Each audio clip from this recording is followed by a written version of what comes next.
The man can talk to mosquitoes. Not only talk, he can command them. Hilarity ensues. Just kidding.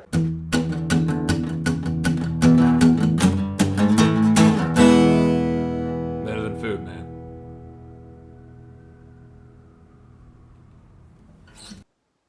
Good afternoon, everyone. Welcome to Better Than Food Book Reviews. I'm your host, Clifford Lee Sargent. Great to see you as always. Hope you're doing well. Get that coffee from Mexico. Delicious. Tastes like graham crackers in a good way. I did not roast this coffee, unfortunately, but whoever wins the coffee lottery for this one will actually be getting some coffee I did roast from El Salvador. Never been to El Salvador. I should go.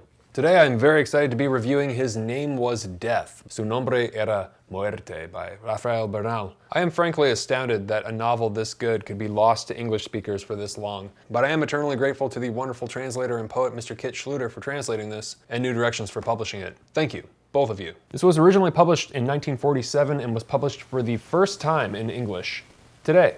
This was translated by my friend Kit Schluter, who himself is in Mexico City, I believe. He is a poet himself from Boston. This is one of his books, Pierrot's Fingernails, which I enjoy very much. He has a wonderful sense of humor. I would like to say a lot more about his work, but I'm a complete dilettante when it comes to poetry, so I would merely like to hype this up because, frankly, I'm kind of intimidated to say anything critical about it or any other poets for that matter, because I've attempted before and the result was catastrophic. So it's just because I don't read enough of it. But Kit is incredible and is sort of living my one of my many literary dreams, being a translator in Mexico. Because of him, I was sent the uncorrected proof from the publisher New Directions. If you don't know New Directions, they're only like one of the best in the game, period. I am partially sponsored by them in that they send me free books from time to time. However, I requested this one specifically from Kit, because he mentioned he was working on it, I think, and he said, this might be up your alley or something. And I was like, yeah, okay. If there's any measure of success for me, it's when I get an uncorrected proof from New Directions. You know, I kind of feel privileged to be able to read this before it hit the shelves. So the link is below if you'd like to purchase it. And if you do, the show gets a kickback and I really appreciate it. And I hope you enjoyed it as much as I did, because I fucking loved this book. There isn't very much on the Mexican novelist Rafael Bernal that I could find. Almost nothing on English Wikipedia, a little bit more on Spanish Wikipedia. He seems to have been a very well-traveled diplomat. He had a doctorate in literature from a university in Switzerland. He passed away there in the 70s, I think the early 70s in Bern. And during his life, he spent a little time in the jungles of Quintana Roo and Chiapas, both of which look fairly astounding. And so I'm not surprised that being in that location inspired a novel like this. This is a hell of a piece of work as far as imagination is concerned. It's unbelievable that anybody pulled it together, you know, because the synopsis of this, which is a man abandoned society and goes into the jungle and learns the language of mosquitoes and uses them to start a war. For a novel to be taken seriously and not kind of drift into the realm of like absurd science fiction, that's a tough sell. But Bernal pulls it off, which is insane. It's incredible, really. But really quick, today's review is sponsored by the Ridge Wallet. This is the North Shore model. It's awesome. It's kind of blue and gray. It's got this topographic pattern on there. These things are great. They're light, sleek, industrial, easy to use. It holds up to 12 cards plus room for cash on the back. If you're planning on abandoning society and living in the jungle, I suggest packing for longevity. That is why this is going to be very handy. This is going to last forever. You're not going to need to buy another wallet for the rest of your life in the jungle, where it's just you and the jaguars and the snakes. Speaking of snakes, you're probably going to want something to protect yourself with. In that case, I would suggest this carbon fiber pocket knife. This will come in handy for cutting stuff, you know, wood, vines, potentially snakes, and jaguars. If you get a jaguar on top of you, I would suggest the eyes, but I think you should just probably hit anywhere you can. Good luck to you. You're also going to get bored, which is why you should bring a notebook. Unfortunately, I don't have any notebooks to show you. However, I do have this gunmetal action pen, potentially of use for that jaguar. Again, the eyes. Anyways, this will also come in handy for writing your memoir of nihilistic misanthropy. So the scientists who come and find your skeleton, which has been picked clean by the ants, which are the size of my fist, will know why you left society and they can learn from it. And then your memoirs can win a Nobel Prize, and we will all be very sad that we didn't know you before you abandoned us. Meanwhile, while you're still alive, you are also going to have to worry about carrying stuff in the rain, which is why I recommend this weatherproof backpack. This has 2 water bottle holders. It is very, very handy. You can carry everything you need in here for living in the jungle. It has antimicrobial lining, very important. It gets hot in the jungle. waterproof nylon shell, good for rain. It also has a custom internal power bank pocket and an external USB charging port. Well, that's probably not gonna help you very much there, but And, not that you're gonna be around humans, but you're gonna look pretty cool if you change your mind. And don't fight that Jaguar, I'm just joking. I have nothing against Jaguars. Get 10% off today or 15% off tomorrow, starting November 17th, 2021 for a limited time by going to rich.com/betterthanfood and using the discount code betterthanfood. The link is below. Thank you very much. Well, now that that's over and we're all prepared to go into the jungle and abandon humanity, this is like the Mexican Heart of Darkness. I'm 99% sure somebody else has said that, but it is true. It does have that kind of quality. I have a feeling that this book will become a very big deal. At least that's my hope. I wouldn't be surprised if it were optioned before the end of the year and there were plans for a film adaptation, maybe even a series. This is an exceptional book.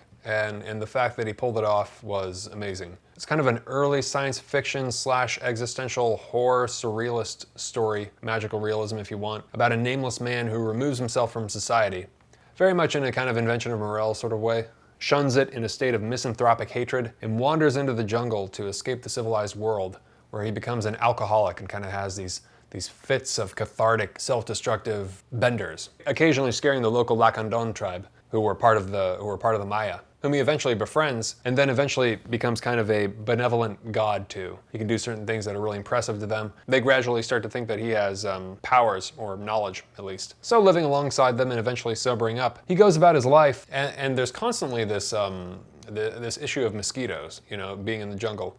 And he starts killing them, and he starts kind of observing them, studying them. And gradually he becomes intrigued, and he starts wondering how they know certain things, how they position themselves to be in the right place at the right time. And then he does something really interesting. He begins listening to their buzzing sounds, and then he kind of makes this wild, audacious attempt to study their buzzing, like their language, and start writing it down. And he starts doing that, and he starts making discoveries, and he starts creating this dictionary, as it were, and he starts developing this language, which he calls mosquito, like MOSQUIL. After a failed attempt to speak the language himself, it doesn't work because he's human and it doesn't resonate the right way. And he commissions this tribesman to make him like a kind of a flute, like a reed flute, with which he can imitate the phonetic buzzing sounds of mosquito. So hold it right there. That is such a great premise right from the get-go.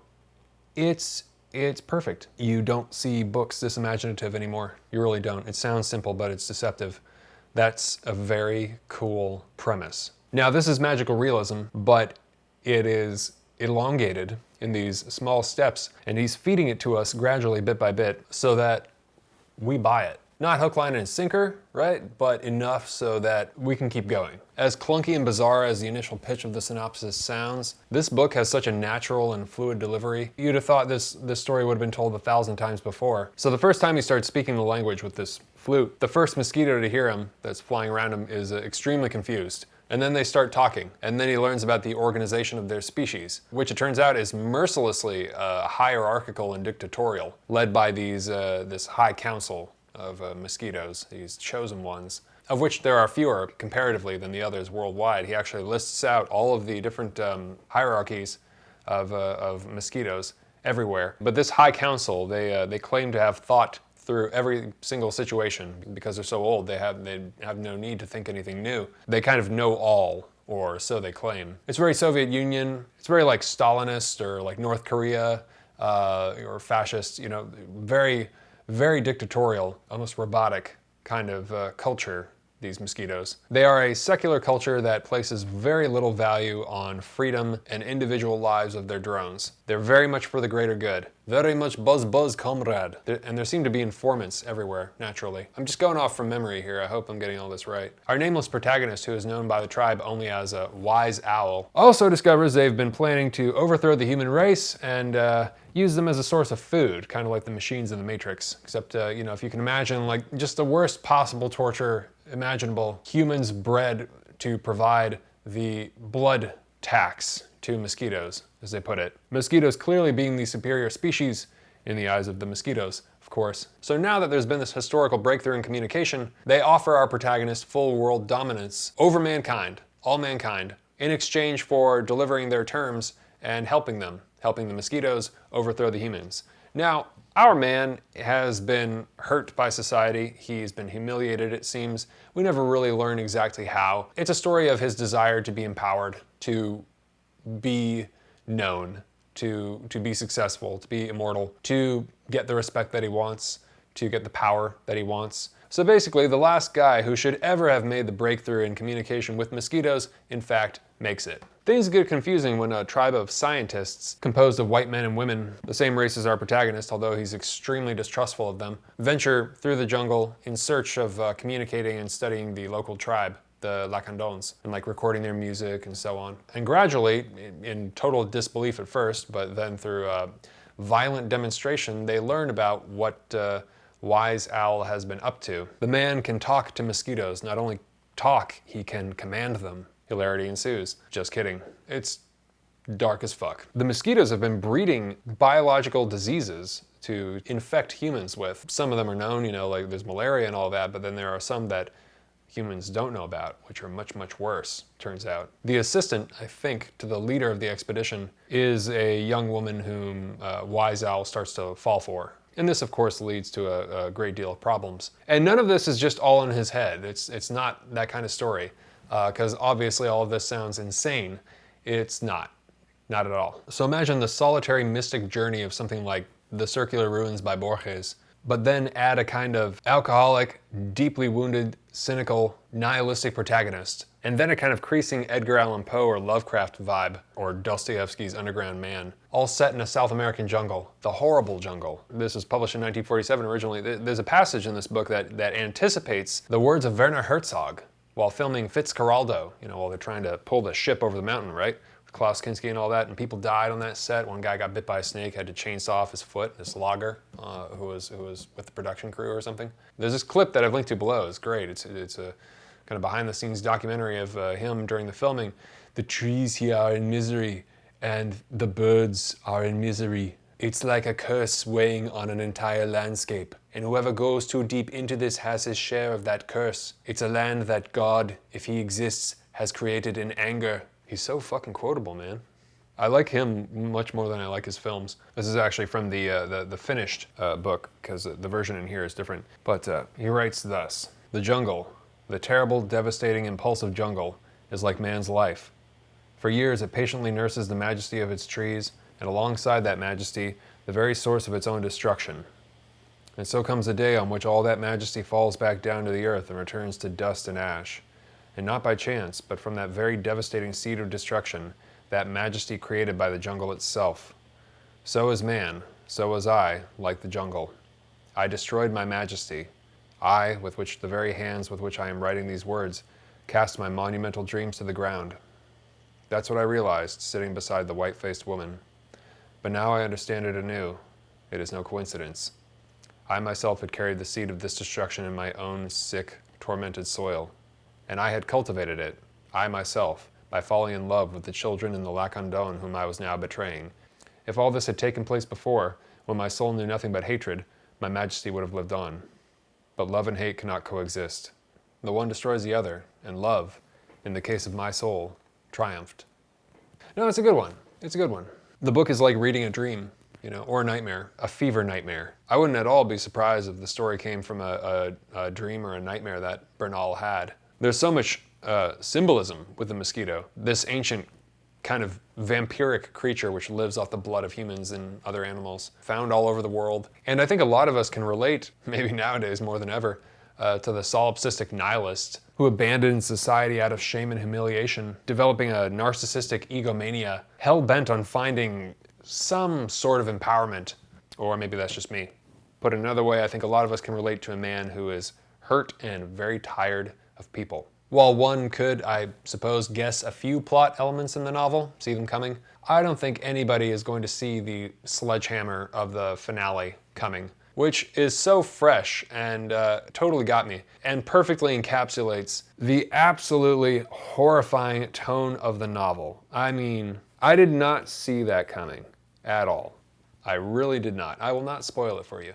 It was so brutal. I don't think you're gonna guess it. It's so, it's so fucked up, man. That's what really turned it into a horror story, was the ending. And then you realize where he is when he's writing the book, you know, which you're reading from the beginning. You realize why he has the kind of, the tone that he does, and how hopeless everything really has become for him. And it's a beautiful ending, too. See, what I thought was going to happen, you know, I'll just tell you since it doesn't. I thought something was going to happen with his flute, right? Since that's like his line of communication to them. I thought some way, somehow, access to communication was going to be broken off and that would be a plot element. But no, actually, that never happens. Things just escalate, and finally, in the best and absolutely worst way, we are surprised at the end. And I'll just tell you, things become really complicated when Wise Owl discovers that the lower order of mosquitoes, they can in fact think for themselves. And they want freedom as well. And one of them begins asking him about the existence of God, which he's talked to the other mosquitoes about, which, try as he may to deny it, he says does exist. And then discovers that the higher order, the tyrannical mosquitoes, have been trying to suppress the idea of equality under God, everyone is equal under God's eyes, you know, as a method of control and enslaving them, the lower order mosquitoes. Then there's a war. Vengeful pride poisons everything around you, is what the novel seems to say. And in this case, it's very believable. Yeah, there's kind of a Dostoevskian underground man thing going on. And in a Los Angeles Times review of Bernal's The Mongolian Conspiracy, this other book, which on Spanish Wikipedia was said to have been a founding piece of work in the Mexican noir novel genre La Novela Negra, there's this. As writer Francisco Goldman points out in the introduction to this reissue, The Mongolian Conspiracy, he's talking about Bernal here, he is reputed to have been at least until the 1950s a right-wing Christian nationalist, and many of his earlier novels were platforms for the didactic airings of his views, especially regarding his religious beliefs and the betrayal of the Mexican Revolution by the country's political, military, and oligarchic classes. Right, and sure enough, there's this heavy Christian element in the book, as Wise Owl is unable himself, even being who he is and abandoning society and so on, he's unable to deny the existence of God, much as he tries. And it seems to be self-evident to him. And that's compelling, because it's not to me. But I do find that compelling, the idea of a man who tries so hard to escape the idea of God, but finally can't. And also, you know, the mosquitoes themselves, the higher up ones, the ones in control, while trying to enslave their own race, being aware of God and trying to suppress that whole idea. So yeah, spoiler here, you know, the War of the Mosquitoes could also be a metaphor for the failure of the Mexican Revolution. It's one of the best books I've read this year. I absolutely loved it. I thought it was great. I think it's a masterpiece, really. Better than Food. Absolutely. So you should read it. Well, if you're into misanthropic fiction, first-person misanthropic confessional fiction, magical realism, if you like Poe, if you like Lovecraft, maybe even a bit of Welbeck or Thomas Bernhard, definitely Machado de Assis, of which the narrator reminds me a little bit, specifically Epitaph of a Small Winter, and parts of it definitely reminded me of Borges and Adolfo Bioy Casares and his book The Invention of Morel, which is one of my favorite books, which has a kind of a similar setup, very different story ultimately, but a similar setup of a man who kind of travels away from society and goes on this whole adventure. If you like the final confessional memoirs of detestable characters, who often arguably are more interesting than your average traditional do-goody protagonist, you know, conflicted ones who are flawed, with Icarian selfish ambition, corrupted, bitter, broken, inherently tragic, this, my friend, is so much for you. It was definitely for me. My God, was it. I loved it. I'm actually proud and honored to know the translator. Yes. I think if you enjoyed No Longer Human by Osamu Dazai, you should definitely check this out. Better than Food, without question.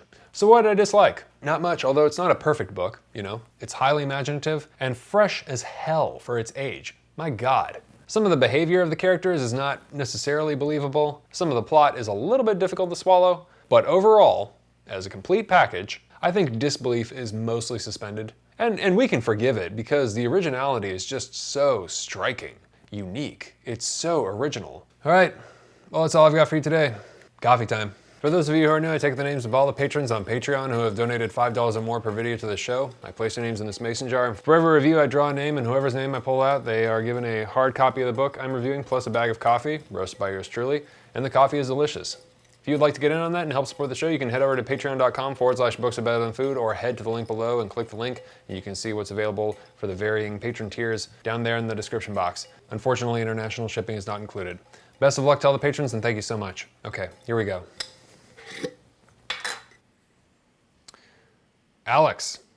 Alex S. Thank you very much, Alex. You just won not too long ago, so congratulations again. You're going to receive His Name Was Death by Rafael Bernal, plus some delicious coffee. Hope you enjoy. Thank you so much. Well, that's all I've got for you today. Please take care of yourselves. Be sure to check out Piero's Fingernails by Kit Schluter as well. Can't recommend them highly enough. And yeah, always remember, always bring a book, wherever you go. Even when you abandon society and go live in the jungles of South America. Cool? Cool. All right. Take care of yourselves. Have a great night. Talk to you soon. Ciao!